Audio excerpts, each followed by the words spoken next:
सलग डझन भरापेक्षा जास्त वेळा पेपर लीक झालाय। जाणून बुजून सरकार पुरस्कृत एखादं रॅकेट याच्या मागे आहे असं वाटतंय का? आरोप निश्चित झाले, अटक झाली,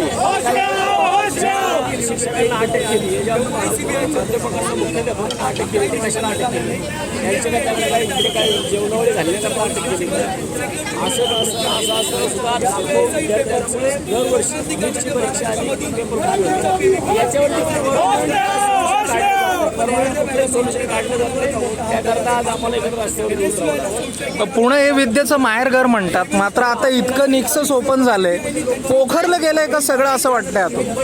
पुण्यामध्ये विद्येचं माहेरघर माहेरघर न होता पुणे पेपर माहेरघर झाले।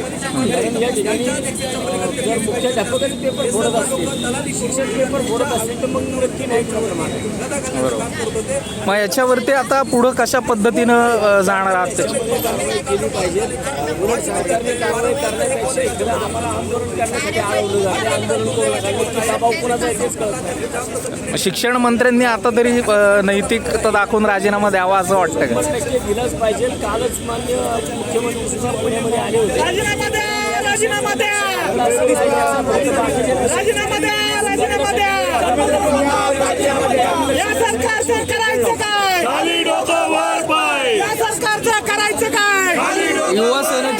युवा सेनेच्या माध्यमातून परत एक आंदोलन उभं राहत आहे आणि आता आपण बघतोय निदर्शन वगैरे पण चालू आहेत, पण या प्रकरणामध्ये कशा पद्धतीनं आपण पुढे जाणार? भविष्याशी करण्यामध्ये दडपशाही चालू आहे। अनेक वर्षी पेपर फुटतात, त्याच्यावरती कधी कारवाई होत नाहीये।